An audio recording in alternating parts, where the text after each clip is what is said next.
To watching SABC News Channel, this is Sports in Prime. Now, on this day, South Africa remembers those who tragically lost their lives 17 years ago during a football derby between Orlando Pirates and Kaizer Chiefs. Now, on Wednesday, 11th of April 2001, what was meant to be a fun night at the country's biggest football fixture, the Soweto derby, well, it ended in tragedy as the match had to be halted after a stampede left 158 people injured and claimed the lives of 43. Commission of Inquiry into the incident found that the 60,000-seater venue was well over capacity, with an estimated 90,000 people reportedly admitted into the stadium. Now, as you remember what happened on that day, we joined on the line by Putco Mafani, former PRO, former man of the match. Every day you go to the stadiums, he was the man getting everyone riled up, ready for the action. Putco joins us via telephone line. Putco, thank you very much for joining us. I know you're in East London.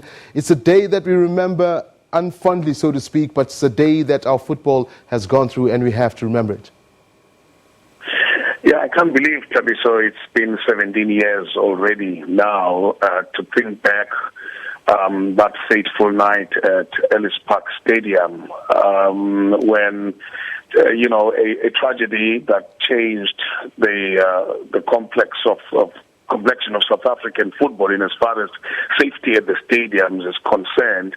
It's a day that brings mixed emotions in the sense that I personally become sad a bit, but I also am satisfied that the outcomes of the Mwebe Commission that recommended certain laws relating to the safety, particularly with regards to the Soweto derby, are being followed by Kaizer Chiefs, Orlando Pirates, and the Premier Soccer League. I mean, we sit back, Putco, and unfortunately, as we say, it was sad in the sense the memories are still there for some of us who were at the stadium, and as you said, rightfully yourself, who was working on the evening with the team. Have we learned our lessons? Now, I asked that question, not pointing blame, but just recently something very similar happened at the FNB Stadium. Yeah, I think we should not be complacent when it comes to plans around football safety, plans around crisis management, and people that we appoint to manage potential areas of crisis, more so in big games like this. And I think we also have to avoid being complacent when it comes to spectator education, where we constantly should remind people about the importance of coming to games on time, the importance of accepting the fact that a football match has got three results potentially. It's either you get a win, or you get a draw, or you get a lose, and that we should educate supporters to accept whatever outcome, because it's in the game and you cannot win all games. And after 90 minutes, there's only one side that would win a game. And I think the more supporter education through supporter branches, and today you even have the advantage of social media. And so communication should be strengthened today, and communication should be at a higher level compared to 17 years ago when the stampede occurred at the stadium at Ellis Park.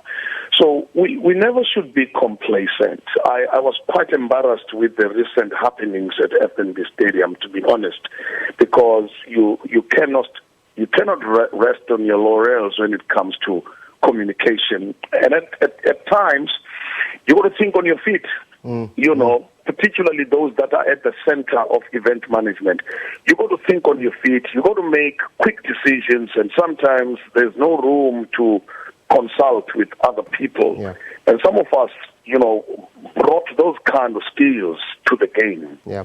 There's a couple of things. You mentioned something very important, the Putco education, both on the fan base of our supporters of our teams, as well as people like yourselves who were in touch with the fans. You were able to speak to the fans. The fans understood the language you spoke. So there's education all around that I think we're probably lacking in South African sports, not only at football games, in most games. And the important bit is getting to the stadium on time, isn't it? Yeah, absolutely. And that's why it becomes important that we package entertainment to attract stadium or spectator punctuality. That you have entertainment, you have artists, and through your sponsors, that you package promotional competitions and giveaways so people look forward to that.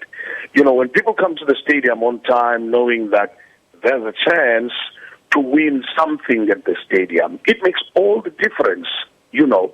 And also, critically, at the center of it all, from a communication point of view, you've got to have somebody that possesses all the skills, technical qualities to be able to make quick decisions and communicate effectively using different languages to support us. I think in my case, I was quite lucky, Tabitha, in the sense that by 2001, when this said stampede happened at Ellis Park, I had been, you know, in a situation where I could speak most of the South African languages, thanks to the time I spent at Bethel College, my boarding school, where I learned a little bit of Sesotho, where I learned a little bit of Swati, Zulu, Tswana, and so. But you spoke the language of football as well. Yes, and you spoke the language of football. That's right. Yeah, absolutely, because it also helps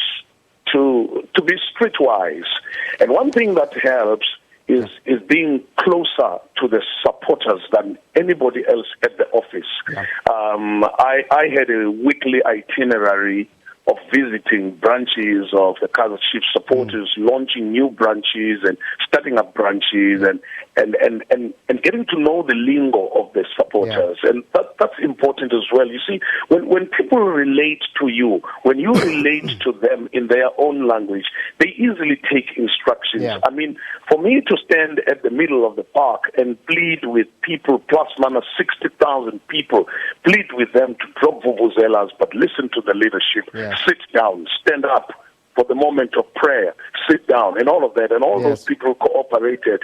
It was because I was no stranger to supporters. Yes. You cannot expect that supporters will take your words seriously if you manage them through emails only and all of that, you know. Putco Mafani, unfortunately, we're going to have to leave it there. And as we said, remembering the Ellis Park 43, thank you indeed, Putco, former PRO at Kaizer Chiefs.